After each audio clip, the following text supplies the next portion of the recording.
ماشاء اللہ لا حول ولا قوۃ الا باللہ العلی العظیم۔ بسم اللہ الرحمن الرحیم۔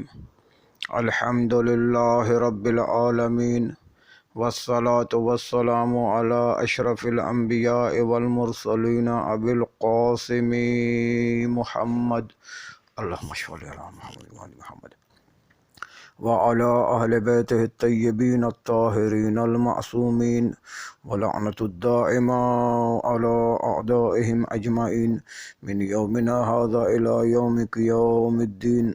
أما بعد، فقد قال الله سبحانه وتعالى في كتابه المجيد وفرقانه الحميد: بسم الله الرحمن الرحيم، ان الدین عند اللہ الاسلام۔ محترم سامعین، جیسا کہ برابر آپ کی خدمت میں گزارش کی جا رہی ہے، ہر دفعہ خداوند متعال کی معرفت کے حوالے سے ہی ہماری کوشش ہے کہ کچھ نہ کچھ آپ کی خدمت میں گزارشات کی جائیں۔ تو جیسا کہ خداوند متعال کی صفات کے حوالے سے پہلے بھی گزارش کی گئی کہ اور اب بھی کرنا چاہتے ہیں کہ خداوند متعال کی صفات جتنی بھی ہیں ان میں سے کچھ صفات جو ہیں وہ ذاتی کہلاتی ہیں اور کچھ صفات فعلی کہلاتی ہیں۔ اور صفات ذاتی جو ہیں وہ صفات ذاتی کے مطلب یہ ہے کہ یہ صفات جو ہیں یہ خدا کی ذات سے جو خدا کی صفات ذاتی یعنی جو خدا کی یہ صفتیں ہیں یہ اس کی عین ذات ہیں۔ خدا کی صفات ذاتی کا مطلب یہ ہے کہ اس کی یہ عین ذات ہیں۔ یعنی کیا مطلب؟ یعنی اس کی ذات سے یہ صفتیں علیحدہ نہیں ہیں، جیسا کہ مولا امیر المومنین علیہ الصلوۃ والسلام نے اس طرف اشارہ فرمایا ہے اپنے خطبہ میں۔ مولا فرماتے ہیں کہ فمن وصف اللہ سبحانہ فقد کرنا ومن قرنہ فقد ثنا، کہ خداوند متعال کی صفات جو ہیں وہ کیا ہیں؟ ذاتی ہیں، اس کی عین ذات ہیں۔ تو جس نے خداوند متعال کی صفات کو اس کی ذات سے علیحدہ جانا تو گویا اس نے خدا کے لیے دوسرا ساتھی قرار دیا، اور جس نے دوسرا ساتھی قرار دیا اس نے خدا کی خدائی میں دوئی پیدا کر دی۔ اس نے جس نے دوئی پیدا کی اس نے اسے جز کے قابل سمجھ لیا، وہ اس کے لیے اجزاء کا قائل ہو گیا۔ تو مسئلہ یہ ہے کہ خداوند متعال کی جو صفات ذاتی ہیں وہ اس کی عین ذات ہیں، نہ کہ اس کی ذات سے علیحدہ ہیں۔ تو خدا کی صفات جو ذاتی ہیں ان کو خدا کی ذات سے علیحدہ جاننا یہ شرک ہے۔ یہ کیا ہے؟ شرک ہے، یہ شرک ہے۔ ہماری آپ کی صفتیں جو ہیں، ہماری اور آپ کی صفتیں ایسا نہیں ہے۔ اللہ سبحانہ و تعالیٰ کی ہماری صفتیں جو ہیں وہ ہماری غیر ہیں، ہم اور ہیں، ہماری صفتیں اور ہیں۔ ہمارے اندر آہستہ آہستہ صفتیں آتی ہیں، پیدا ہوتی ہیں، ہماری صفتیں ختم بھی ہو جاتی ہیں، اس لیے کہ ہم ممکنات میں سے ہیں۔ ہمارے اندر کیا ہے؟ تبدیلیاں آتی ہیں، تبدیلیاں پیدا ہوتی ہیں، تغیر تبدیلیاں، مگر اللہ سبحانہ و تعالیٰ کی ایسی ذات نہیں ہے کہ اس کو تبدیلیوں کے قابل سمجھا جائے۔ اس میں تبدیلیاں آتی ہوں یا اس میں حرکت و نقل پائی جاتی ہو، نقل و انتقال پایا جاتا ہو۔ اللہ سبحانہ و تعالیٰ کی ذات ان تمام مخلوق کی صفتوں سے کیا ہے؟ منزہ ہے، مبرہ ہے۔ مولا صادق علیہ الصلوۃ والسلام کے پاس بندہ بیٹھا تھا تو اس نے کہا کہ اللہ اکبر، اللہ اکبر۔ تو مولا صادق علیہ الصلوۃ والسلام اس سے آقا و مولا نے اس سے پوچھا کہ یہ تیرے اللہ اکبر کہنے کے مطلب کیا ہیں؟ تو وہ امام سے کہنے لگا، اس نے عرض کی کہ مولا اللہ اکبر کے مطلب جو میں لیتا ہوں وہ اس کے مطلب یہ ہے کہ اللہ ہر ایک سے بڑا ہے۔ اللہ کی ذات کیا ہے؟ ہر ایک سے، ہر شے سے اللہ بڑا ہے۔ تو امام صادق علیہ الصلوۃ والسلام فرماتے ہیں کہ جو تو مراد لے رہا ہے، اگر یہ مراد لی جائے تو پھر اس سے تو نے کیا کیا؟ اگر یہ تیرے مطلب جو تم یہ مطلب لے رہا ہے، تیرے ان مطلب لینے سے پھر فاسد چیز یہ پیدا ہوگی کہ تو نے گویا خدا کی حد بندی کر دی ہے، فقد حددتہ۔ تو امام صادق علیہ السلام فرماتے ہیں گویا تو نے خدا کی، اگر یہ مطلب ہے جو تو مطلب لے رہا ہے کہ اللہ اکبر کہ اللہ ہر شے سے بڑا ہے، تو پھر کیا ہے؟ تو نے خداوند متعال کی کیا ہے؟ حد بندی کر دی، یعنی تو نے خدا کو لا کر دوسرے چیزوں کے مقابلے میں لا کر کھڑا کر دیا، اور خدا کا اور دوسری چیزوں کا تو نے تقابل، ایک دوسرے سے تقابل کیا۔ جب خدا کا تو نے دوسری چیزوں سے ممکنات کے ساتھ تقابل کر دیا، خدا کو لا کر ممکنات مخلوقات کے مقابلے میں لا کر تو نے تقابل کیا، تو نے گویا خدا کی حد بندی کر دی ہے۔ تو اللہ اکبر کے مطلب یہ نہیں ہے۔ تو مولا اللہ اکبر کے صحیح مطلب کیا ہے؟ کیا لینے چاہیے؟ تو امام صادق علیہ الصلوۃ والسلام آقا و مولا فرماتے ہیں کہ یہ مطلب ہے اور یہی لینے چاہیے، اللہ اکبر این یوصف، کہ اللہ کی ذات اس سے بلند و بالا ہے کہ اس کی توصیف کی جائے۔ اللہ سبحانہ و تعالیٰ کی کیا ہے؟ ذات اس سے بلند و بالا ہے کہ اس کی کیا ہے؟ توصیف کی جائے۔ جیسا کہ مولا امیر المومنین علیہ الصلوۃ والسلام اپنے خطبہ میں ارشاد فرماتے ہیں، الحمدللہ الذی لا یبلغ مدحتہ القائلون، کہ تمام تعریف اللہ کے لیے ہے کہ جس کی مدح تک بولنے والوں کی رسائی نہیں ہے۔ تو مولا صادق علیہ الصلوۃ والسلام فرماتے ہیں کہ اللہ کی ذات بلند و بالا ہے کہ کیا؟ اس کی توصیف کی جائے، نہ کہ اللہ بڑا ہے، ہر شے سے بڑا ہے۔ تو یہ تو اللہ کا اور مخلوقات کے درمیان تقابل پیدا ہو گیا۔ تو جب تقابل پیدا ہو گیا تو اللہ کی ہم نے کیا کر دی؟ حد بندی کر دی۔ اور اللہ سبحانہ و تعالی حد بندی سے کیا ہے؟ پاک و پاکیزہ ہے، پاک و پاکیزہ ہے۔ مولا امام رضا علیہ الصلوۃ والسلام نے مطلب بتایا، فرمایا سبحان اللہ۔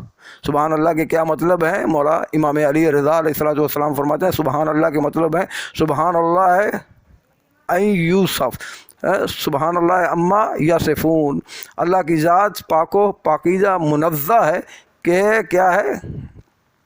جو وہ کہ ہر نقص عیب اور ہر کیا ہے؟ ہر نقص عیب سے کیا ہے؟ اللہ کی ذات کمی بیشی سے کیا ہے؟ اللہ کی ذات کیا ہے؟ پاک و پاکیزہ ہے۔ اللہ سبحانہ و تعالیٰ نے قرآن میں بھی فرمایا سبحان اللہ عما یصفون، کہ جو وہ اپنے ذہن کے مطابق جو اللہ کی توصیف بیان کرتے ہیں یا جو اللہ کے متعلق کہتے ہیں، اللہ ان کی ہوئی باتوں سے یا ان کی اس توصیف سے اللہ کی ذات منزہ و مبرہ ہے۔ جو وہ اللہ کو سمجھتے ہیں یا جو اللہ کی توصیف کرتے ہیں، اللہ اس سے کیا ہے؟ منزہ و مبرہ ہے۔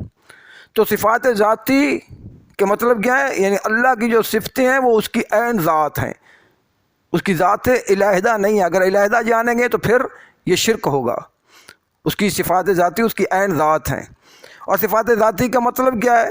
صفات ذاتی کا مطلب یہ ہے کہ اس کی عین ذات ہیں، اور یہ جو صفتیں ہیں صفات ذاتی، ان کی جو ضد ہے اس کا خداوند متعال کی ذات سے کیا ہے؟ اس کی نفی کی جائے۔ یعنی یہ صفات ذاتی، ابھی میں آپ کی خدمت میں ایک جو ہے وہ گزارش کروں گا اور بیان کروں گا کہ یہ صفتیں جو ہیں جو صفات ذاتی کہلاتی ہیں، ان کی جو ضدیں ہیں، جو ان کی نقیض ہیں، جو ان کی ضدیں ہیں، وہ سب کی سب کیا ہے؟ اللہ سبحانہ و تعالیٰ کی ذات سے کیا ہے؟ وہ منفی ہیں۔ اللہ سبحانہ و تعالیٰ کی ذات سے ان کی ہر صفت ذاتی کی جو ضد ہے اس کا خداوند متعال کی ذات مقدس سے کیا ہے؟ نفی کی جائے۔ یعنی اللہ سبحانہ و تعالیٰ کو کیا ہے؟ صفات ذاتی کی جو اضداد ہیں، جو ضدیں ہیں، ان سے خداوند متعال کی ذات کو منزہ و مبرہ سمجھا جائے۔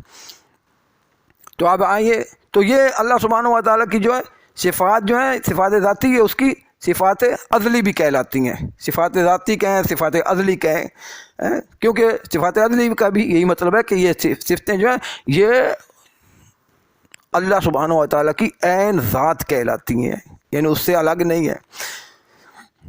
اب وہ صفات ذاتی کیا ہے؟ تو وہ صفات ذاتی ہیں کہ اللہ سبحانہ و تعالیٰ ہمیشہ سے اور ہمیشہ کے لیے کیا ہے؟ اللہ سبحانہ و تعالیٰ کیا ہے؟ وہ سمیع ہے، وہ بصیر ہے۔ سمیع کے مطلب سننے والا، بصیر کے مطلب دیکھنے والا۔ تو معصومین علیہ الصلوۃ والسلام نے ائمہ اطہار علیہ الصلوۃ والسلام سے جب وضاحت پوچھی گئی مولا سمیع کے مطلب کیا ہے اور بصیر کے مطلب کیا ہے، یعنی اس کے مطلب ایسے تو نہیں ہے سمیع کے مطلب کہ اللہ بھی سنتا ہے جس طرح ہم سنتے ہیں، کیا یہ مطلب ہے؟ اللہ بھی اسی معنوں میں سمیع ہے کہ جس معنی میں ہم، تو یہ کیا ہے؟ ایسا کہنا شرک ہے۔ اس سے کیا ہے؟ شباہت پیدا ہوتی ہے، اس سے شباہت پیدا ہوگی، اور جہاں شباہت پیدا ہو جائے خدا کے ساتھ وہاں کیا ہے؟ شرک پیدا ہو جاتا ہے۔ تو امام صادق علیہ الصلوۃ والسلام اور باقی ائمہ اطہار سے ان کے مطلب پوچھے گئے معصومین سے کہ سمیع کے مولا مطلب کیا ہے؟ کہ اللہ سننے والا ہے، اللہ سننے والا ہے۔ تو اس کے مطلب امام علیہ الصلوۃ والسلام نے فرمایا کہ اس کے مطلب یہ نہیں ہے کہ جس طرح تم سنتے ہو کہ اللہ بھی اسی طرح سنتا ہو، نہیں، اس کے مطلب یہ ہے کہ جتنی بھی سنائی دینے والی چیزیں ہیں، جتنی بھی سنائی دینے والی چیزیں ہیں، جن چیزوں کو، جن باتوں کو سنا جاتا ہے، جتنی بھی سنائی دینے والی چیزیں ہیں، وہ سب کی سب کیا ہیں؟ اللہ کی ذات پر مخفی نہیں ہیں۔ وہ کیا ہے؟ باتیں جو سنائی دینے والی جتنی بھی چیزیں ہیں، پرندے کے اڑنے کی آوازیں ہوں، زمین پہ کیڑی کی چلنے کی آوازیں ہوں، جو بھی ہو، بندوں کی آوازیں ہوں، جانوروں کی آوازیں ہوں، جو بھی سنائی دینے والی شے ہے، جو بھی سنائی دینے والی بات ہے، آواز ہے، بات ہے، کوئی بھی شے ہے، تو وہ ساری کی ساری سنائی دینے والی چیزیں اللہ کی ذات پر مخفی نہیں ہے۔ یعنی مطلب کیا ہے؟ وہ اللہ کے علم میں ہے۔ ایسا نہیں ہے کہ کوئی سنائی دینے والی شے ہو اور اللہ پر وہ مخفی رہ جائے، اللہ کی ذات پر وہ کیا ہے؟ مخفی رہ جائے، یعنی اللہ کے وہ علم میں نہ ہو، ایسا نہیں ہے۔ ہر شے سنائی دینے والی اللہ پر، کوئی بھی سنائی دینے والی شے جو ہے وہ اللہ کی ذات پر مخفی نہیں ہے۔ بصیرن دیکھنے والا، سمیعن سننے والا، بصیرن دیکھنے والا تو سمیعن سننے والا، جبکہ کوئی شے بھی، کوئی ایسی سنائی دینے والی، اور یہ بھی مطلب ساتھ لیں مراد، اس کا مطلب کیا؟ اللہ ہمیشہ سے سننے والا ہے۔ مطلب کیا؟ یعنی جب کوئی شے سنائی دینے والی نہ تھی تو اس کی ذات اس وقت بھی سمیع تھی۔ اس کی ذات کیا ہے؟ جب کائنات میں کوئی بھی شے سنائی دینے والی، اب تو جب کائنات پیدا ہو گئی تو اور بات ہے نا، ہزاروں لاکھوں کروڑوں چیزیں سنائی دینے والی ہیں، یعنی جب یہ کائنات نہ تھی، کوئی شے سنائی دینے والی، جب کوئی شے بھی نہیں تھی، تو اللہ سبحانہ و تعالیٰ کی ذات اس وقت بھی سمیع تھا، اس وقت بھی کیا تھا؟ سننے والا تھا۔ تو کوئی بھی کیا ہے؟ سنائی دینے والی شے اللہ کی ذات پر سمیع، کے مطلب یہ ہے کہ اس کی ذات پر کوئی بھی سنائی دینے والی شے مخفی نہیں ہے۔ بصیرن اللہ کی ذات دیکھنے والا ہے، تو جتنی بھی دکھائی دینے والی شے ہیں، جتنی بھی دکھائی دینے والی شے، کوئی بھی شے اس کی ذات پر مطلب کیا ہے؟ بصیرن اللہ دیکھنے والا، کہ یہ مطلب ہے کہ جس طرح ہم دیکھتے ہیں، آنکھوں سے دیکھتے ہیں، اللہ بھی اسی طرح دیکھ رہا ہے؟ نہیں، اللہ کی ذات کے لیے تو جسم ہے نہیں، جب جسم نہیں تو اس کے لیے آنکھیں کہاں سے آ گئیں؟ اسی لیے دیکھا تو آنکھوں سے جاتا ہے نا۔ تو اللہ کے تو مرکب نہیں ہے، اللہ کی ذات تو جسم نہیں رکھتا، نہ صورت رکھتا ہے، نہ آنکھیں رکھتا ہے، تو پھر اللہ کو بصیر کہنے کا مطلب کیا ہے؟ کہ اللہ دیکھنے والا ہے۔ کن معنوں میں اللہ دیکھنے والا ہے؟ بصیرن اللہ دیکھنے والا، کن معنوں میں؟ تو معصومین علیہ الصلوۃ والسلام فرماتے ہیں بصیرن کے مطلب یہ ہے کہ جتنی بھی دکھائی دینے والی چیزیں ہیں وہ سب کی سب کیا ہے؟ اللہ پر مخفی نہیں ہے، سب کو اللہ دیکھ رہا ہے، سب کو اللہ دیکھ رہا ہے۔ بلکہ امیر المومنین علیہ الصلوۃ اور بصیر کے اور مطلب یہ ہیں، جیسا کہ میں نے سمیع کے بارے میں گزارش کیا، اور بصیر کے مطلب یہ بھی ہیں ہمیں لینے پڑیں گے، اس لیے کہ اس کی یہ بصیر اس کی عین ذات ہے۔ تو جب کوئی بھی شے دکھائی دینے والی نہیں تھی، کائنات نہ تھی، کائنات کی کوئی شے نہ تھی، کوئی دکھائی دینے والی چیز نہ تھی، اللہ سبحانہ و تعالیٰ کی ذات اس وقت بھی دیکھنے والا تھا۔ مولا امیر المومنین علیہ الصلوۃ والسلام نے جیسا فرمایا، اذلا منظورا بصیرن اذلا منظور الیہ من خلق، بصیرن اذلا منظور الیہ من خلق، وہ اس وقت بھی بصیر تھا جبکہ کائنات میں، مخلوقات میں کوئی شے دکھائی دینے والی نہیں تھی۔ ہاں، تو جب کائنات نہ تھی، کائنات کی کوئی شے نہ تھی، اللہ سبحانہ و تعالیٰ اس وقت بھی دیکھنے والا تھا۔ اللہ سبحانہ و تعالیٰ کی ذات اس وقت بھی دیکھنے والا تھا جب کائنات میں کوئی شے دکھائی دینے والی نہیں تھی۔ اور جب کائنات بن گئی ہے، کائنات پیدا ہو گئی، کائنات کو خلق اللہ سبحانہ و تعالیٰ نے کر دیا، تو اب جتنی بھی دکھائی دینے والی چیزیں ہیں، اللہ ان کو، ایسا نہیں ہے کہ ان کو آنکھ سے دیکھ رہا ہے، نہیں، اللہ ان کو دیکھ رہا ہے۔ اس کے مطلب کیا ہے؟ یعنی کوئی شے اللہ پر چھپی ہوئی نہیں ہے، مخفی نہیں ہے، چھپی ہوئی نہیں ہے، ہر شے اللہ کی ذات پر کیا ہے؟ ظاہر ہے۔ اس اللہ ایک ایک چیز کو کیا ہے؟ دیکھ رہا ہے۔ علیمن، علیمن اللہ سبحانہ و تعالیٰ جاننے والا ہے، علیمن ہر بات کو جاننے والا ہے۔ جب کائنات میں کوئی شے نہ تھی، کوئی معلوم نہیں تھی، کوئی شے معلومات میں سے کوئی شے بھی معلوم نہیں تھی کائنات میں، تو اللہ سبحانہ و تعالیٰ اس وقت بھی کیا تھا؟ علیم تھا۔ اس وقت بھی کیا تھا؟ علیم تھا، عالم تھا، جاننے والا تھا۔ تو ہر شے اللہ سبحانہ و تعالیٰ کے کیا ہے؟ علم میں ہے، ہر شے کو اللہ سبحانہ و تعالیٰ جاننے والا ہے۔ حکیماً، اللہ سبحانہ و تعالیٰ کیا ہے؟ صاحب حکمت ہے، بہت صاحب حکمت والا ہے، بہت صاحب حکمت والا ہے۔ تو اللہ سبحانہ و تعالیٰ کی یہ کیا ہے؟ عین ذات ہے۔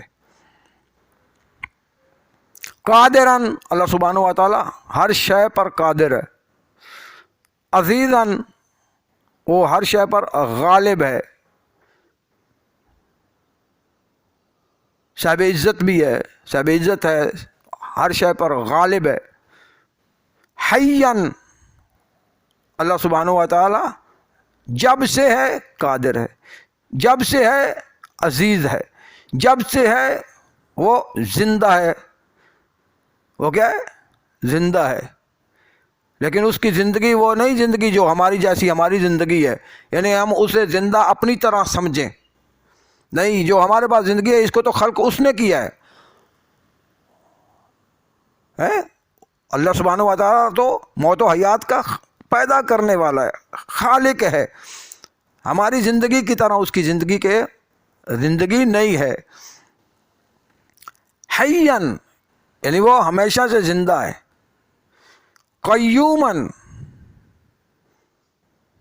اس کی ذات قیوم ہے،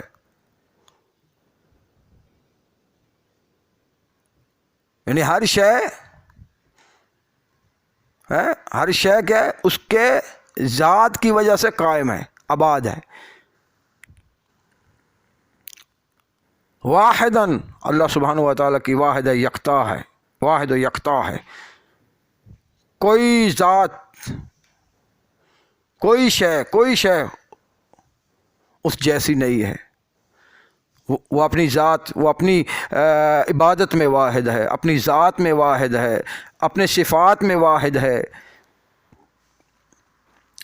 وہ اپنی خالقیت میں واحد ہے، اپنی صانعیت میں واحد ہے، وہ اپنی عبادت میں واحد ہے، اپنی صفات میں واحد ہے، اپنے افعال میں واحد ہے۔ کوئی اس کی نہ عبادت میں شریک، تب یہ جا کر توحید کے مطلب پورے ہوتے ہیں۔ نہ اس کی عبادت میں اس کے ساتھ کوئی شریک ہے، نہ اس کی خالقیت اور اس کی صنعت میں اس کے ساتھ کوئی شریک ہے، نہ اس کی صفات ہیں، جو اس کی صفات ہیں، اس کی صفات میں اس کے ساتھ کوئی اس کا شریک ہے، اور نہ کوئی اس کی ذات میں اس کے ساتھ اس کا کوئی شریک ہے کہ کوئی اس کا باپ ہو، یا کوئی اس کا بیٹا ہو، یا کوئی اس کی بیٹی ہو، یا کوئی اس کی اولاد ہو، یا وہ کسی کی اولاد نہیں۔ نہ اس کی ذات میں کوئی اس کا شریک ہے، اور نہ کوئی اس کے افعال میں اس کا کوئی شریک ہے۔ وہ اپنی ذات میں واحد ہے، اپنی صفات میں واحد ہے، اپنے افعال میں واحد ہے، اور وہ عبادت میں واحد ہے، اس کی عبادت میں کوئی اس کے ساتھ شریک نہیں ہے۔ لیسا کمثلہ شیء، اور جیسی کوئی شے کائنات کی اس جیسی نہیں ہے۔ قدیماً، سبحانہ و تعالیٰ قدیم ہے، حادث نہیں ہے، ہم حادث ہیں، ہر شے حادث ہے، لیکن اللہ سبحانہ و تعالیٰ کیا ہے؟ قدیماً، یعنی قدیم کا مطلب کیا ہے؟ یعنی عدم سے وہ وجود میں نہیں آیا، جیسا مولا امیر المومنین علیہ الصلوۃ والسلام فرماتے ہیں کائن لا عن حدث موجود لا عن عدم، وہ اس وقت بھی تھا، وہ ہے، ہوا نہیں ہے، اور وہ کیا ہے؟ عدم سے وجود میں نہیں آیا، یہ مطلب ہے قدیم کے، یعنی پہلے استغفر اللہ کہ پہلے اس کی ذات معدوم تھی، بعد میں اس کو وجود ملا، بعد میں اس کو وجود ملا اور وہ وجود میں آیا، نہیں، اس کی ذات قدیم، اس کی ذات قدیم ہے، ہمیشہ سے اس کی ذات موجود ہے۔ تو یہ سب کی سب جو ہیں صفات، یہ صفات کیا کہلاتی ہیں؟ ذاتی کہلاتی ہیں۔ ذاتی کے مطلب یعنی اس کی عین ذات ہیں۔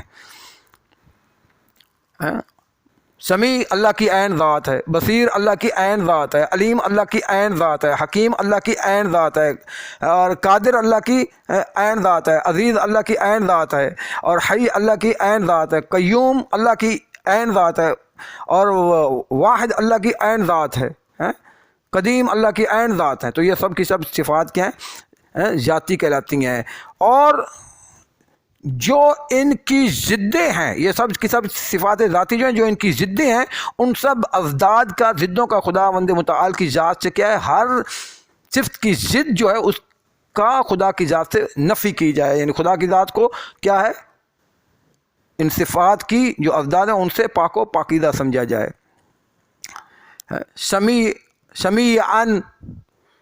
سمیعاً سننے والا، جو اس کی ضد ہے اس سے اللہ سبحانہ و تعالیٰ کو کیا ہے؟ پاک و پاکیزہ سمجھا جائے۔ یعنی ایسا نہیں ہے کہ اللہ سننے والا نہیں ہے۔ بصیراً، بصیر کی ضد سے اللہ سبحانہ و تعالیٰ کو پاک و پاکیزہ سمجھا جائے۔ علیماً، علیم کی ضد جہالت ہے، اللہ سبحانہ و تعالیٰ کو جہالت سے کیا ہے؟ جہالت سے کیا ہے؟ منزہ و پاک و پاکیزہ سمجھا جائے۔ حکیماً، اللہ سبحانہ و تعالیٰ کی یہ صفت ہے ذاتی، اور اس کی جو ضد ہے وہ کیا ہے؟ خطا، غلطی خطا۔ تو اللہ سبحانہ و تعالیٰ غلطی خطا سے کیا ہے؟ پاک و پاکیزہ ہے۔ حکیم کی ضد کیا ہے؟ خطا ہے۔ قادراً، قادر کی ذات کی ضد کیا ہے؟ نقیض، عاجز۔ تو اللہ سبحانہ و تعالیٰ کو کیا ہے؟ عجز سے، عاجزی سے کیا ہے؟ محتاجی سے کیا ہے؟ عاجز، محتاج، عاجز۔ اس سے اللہ سبحانہ و تعالیٰ کی ذات کو پاک و پاکیزہ سمجھا جائے کہ ایسا نہیں ہے کہ اس کی ذات عاجز ہو۔ عزیزاً، اللہ سبحانہ و تعالیٰ کی ذات کیا ہے؟ عزیز ہے، صاحب عزت ہے، صاحب غلبہ ہے۔ تو جو اس کی ضدیں ہیں ان سے اللہ سبحانہ و تعالیٰ کو پاک و پاکیزہ کی سمجھا جائے، اور ان ضدوں کا اللہ سبحانہ و تعالیٰ کی ذات سے ان کی نفی کی جائے۔ حیاً، اللہ سبحانہ و تعالیٰ با حیات ہے، وہ ہمیشہ سے زندہ ہے۔ تو حی کی ضد کیا ہے؟ موت۔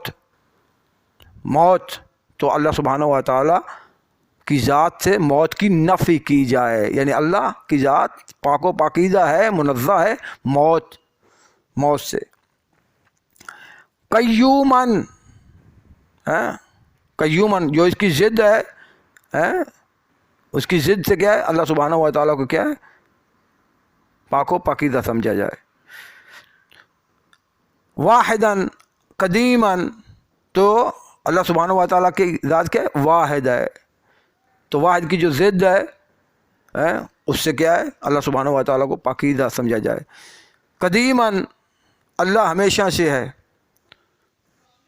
اللہ ہمیشہ سے ہے، تو اس کی ضد حادث ہے، تو اللہ سبحانہ و تعالیٰ کو اس کی ضد سے کیا ہے؟ پاک و پاکیزہ سمجھا جائے۔ تو یہ صفات ذاتی ہیں، صفات ازلی ہیں، یعنی جب اللہ کی ذات کے لیے یہ ساری کی ساری صفات جو ہیں اللہ کی عین ذات ہیں، اور ان کی جو ضدیں ہیں ان کو خدا کی ذات سے ان کی نفی کی جائے. جو ان کی صفات یہ صفات ذاتی جو ہیں جو ان کی ضدیں ہیں، ضدیں ان کی اللہ کی ذات سے ان ضدوں کی نفی کی جائے.